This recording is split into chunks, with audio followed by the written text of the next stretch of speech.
Humans, it is I, Mr. Bell, with drawing exercise number 17. Today is October 20th, so this is going to be for October 19th and 20th. And this is finishing the human face. So I've kind of had my guy sketched out already. I got those proportions. I know where I want to put things. I'm still kind of in that stage of probably going to change a lot about this person.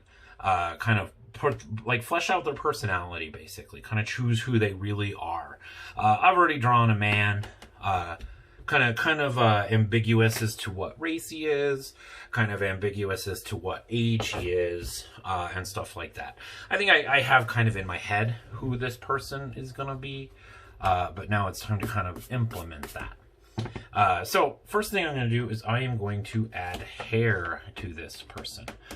So the first step to that is to erase his head, because this is going to be cut off, but it's kind of okay that I'm leaving kind of this line to really show me where his scalp is, because remember, hair lives on top of the head and kind of has a poof to it no matter what. Kind of sits on top of the head, not kind of on it. For this guy, I'm going to kind of just give him some normal, straight kind of hair, kind of part it maybe on the side. Maybe kind of hair that I kind of have. So I'm gonna just kind of sketch that out. When you're doing hair, remember, hair is super crazy hard to get photorealistic. You have to draw each individual hair, and it can take, you know, hundreds of hours to finish one relatively small drawing. So I'm not gonna do that for this. I'm gonna kind of represent hair. And the first thing I'm gonna do for that, and you can do this too, but remember too, really looking for you to find your own style. And hair is a really good way to find that style. So push, hard push to draw your own style of hair.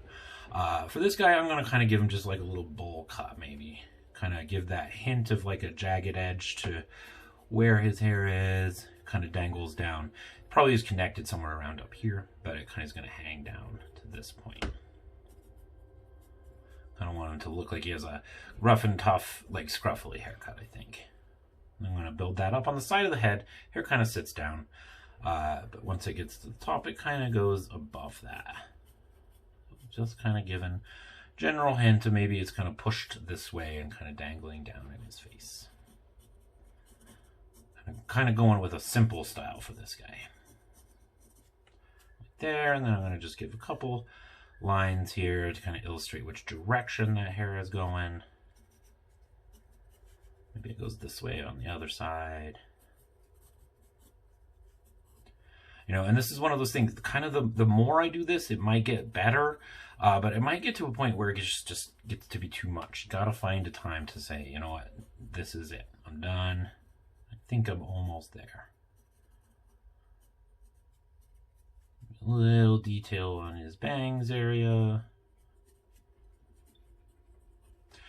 Yeah, I think that looks pretty good. I'm going to go ahead and darken these in, the lines that I really want. And then later, I'm going to come back and I'm going to erase them. But I'm really looking for really crisp, confident lines for this part. Remember, again, ultimately what we're practicing here is making a poster design for the upcoming play, A History of Dating. And it has to be printed in black and white, which means that we need really nice, crisp lines. And that looks pretty good. Draw in a little bit of these guys. Like that. Bam, bam.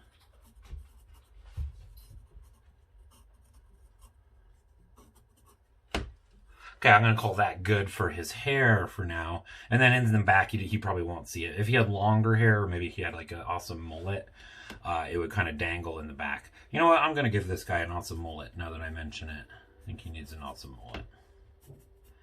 It's going to hang down in the back, kind of that same style. Probably hangs down right around there, keeping it on the same level. I think I like that little dip. I'm going to match these two backsides here a little bit better.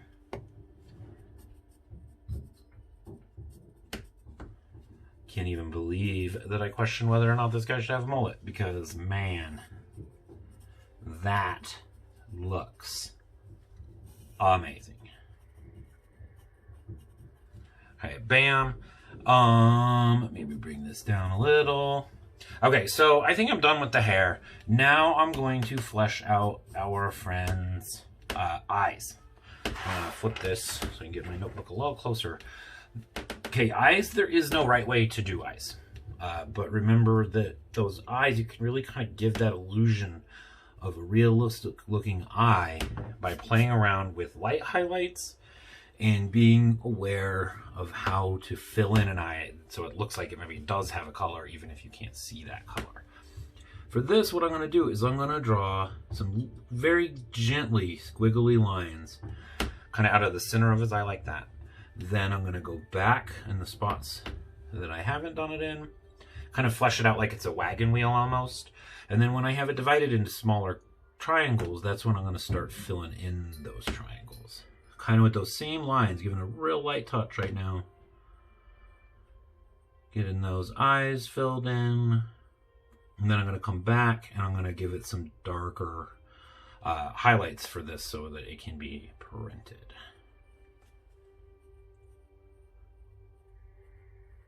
I think that looks pretty good. Give him back his pupil. I'm going to do the same thing on this eye. I'm looking for that wagon wheel. Then I'm going to go do this.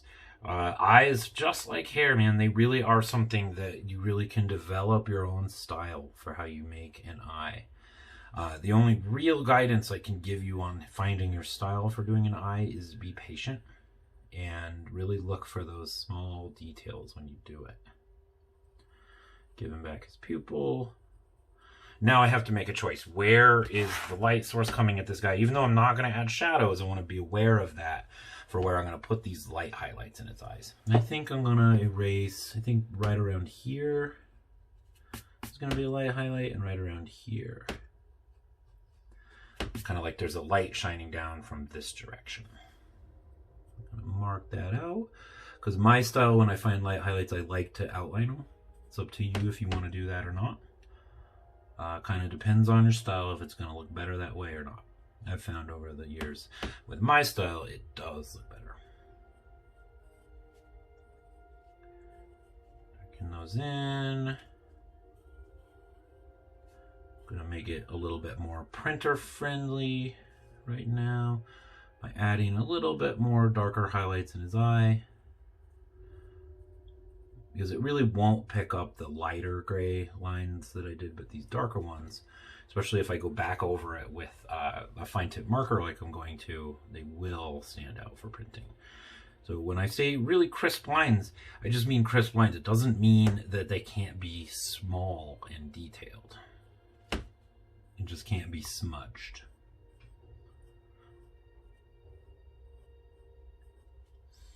Okay, I think I could get his eyes a little better. I think I need to go back over it with an eraser. They seem a little bit too stark right now. I'm going to do that in a little bit. I'm going to continue adding some stuff to this guy. What else does he need? Oh, he needs eyelashes. Eyelashes are one of the harder parts on a body to draw too. I'd say on the face, the first thing that's hardest is the nose, and the second hardest part is definitely the eyelashes.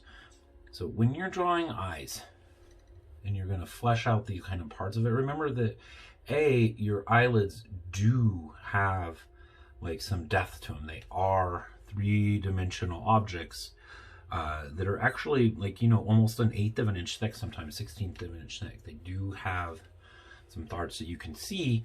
When I draw two, like if I was shadowing this, I'd be really aware of the fact that your eyes are like literally your eyeballs. They're like this big. The parts of your eye that you see is a very small part of how big your actual eyeballs are. They're quite large, and they have structure under here. If this guy's had a skull, his skull eye would be around that big. So I'm kind of trying to keep aware of that when I flesh out like how his nose looks and how his eyelids kind of go over, and maybe I'll add some lines around his eyes to kind of give that illusion.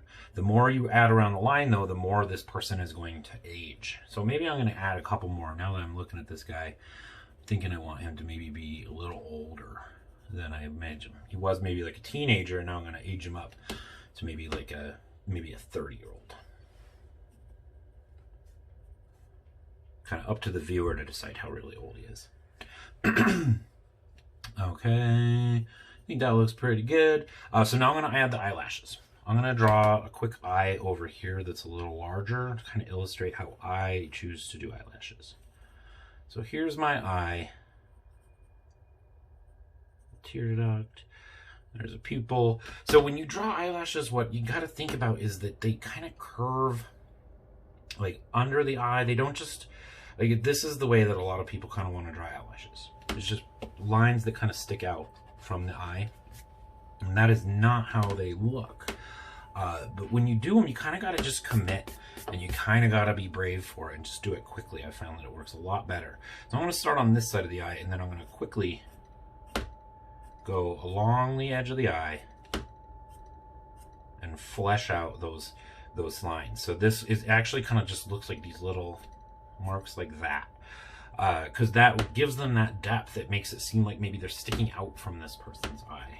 And then lower eyelashes, same thing kind of, but lower eyelashes are usually a little bit more sparse. It's the eyelashes on the top of your eye. So I'm going to look. If you notice, let me show to the camera, there is like a little depth to this eye. When you draw eyelashes, you want to draw them on the top of it, not near the eyelash or the eyelid. That just makes it look super awkward and kind of not real. For this guy, he's kind of looking straight at us, but I'm going to say maybe he's looking at this angle just a tiny bit. So I'm going to draw his eyelashes this way. I'm just going to get brave, and I'm going to commit. Do the same thing over here. You can't really see it probably on camera, but really subtly, these eyelashes really do help these drawings become a little bit more realistic. Okay, I think I'm going to add just a few lines to his lips. 'Cause remember, we do have to pick one, like lines have to be just like stark lines. There's no variation for it. So the more I add on his lips, the more it's going to look really drastic. So I want to be real careful with how I draw on his lips. Then, you know what? I think for a last touch, this fella needs a little soul patch here. So I'm going to draw that. When I draw facial hair, sometimes I'll draw it in different styles, but I think it helps to match kind of the textures that you used in the real hair, or like on the hair on his head. Kind of helps the viewer buy into that illusion of that hair that you're drawing, even though it doesn't look real at all. Kind of has that illusion. And I think this guy needs a little mustache, but for this I want it to look real sparse. I want to go like this. You know, I could have maybe purposely made this guy a handsome fella, but instead I went in a different direction and kind of gave him some ridiculousness to him, and I think it makes it a little bit more interesting to do it that way. I could spend a long, long time drawing this guy's mustache, but I think that's good. And then to top him off, I think this guy definitely needs an earring. I'm gonna draw that in there.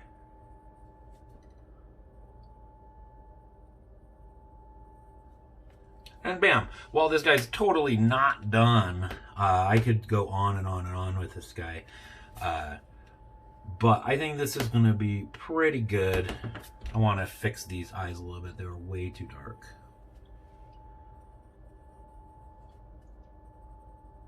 Darken in the pupil. And I'm just going to add some lines on the very edge. And leave that area near the pupil kind of white. I think that's pretty stinking good. I am going to ink a little bit of this, which is exactly like it sounds like. It is literally taking ink and putting it over the pencil lines that you really want to keep. I am not going to ink this entire thing and waste all your time. I am going to very briefly show you how I do it. Really all you need is any kind of marker. You want it to be black. If you're using a Sharpie, you want the tip to be pretty sharp.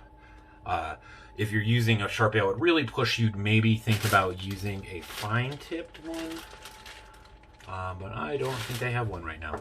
So I'm going to go with this, and it's going to work out just fine. You just got to be real careful with how hard you push on this, and just remember that any line you make with this, make absolutely sure you want it there, because there is no going back. Gonna ink him in. Being really careful. Gonna go ahead and ink in his shirt. That's the last part. And really all this is just literally tracing over the lines you already made and just being very, very careful with it, giving it a very light touch.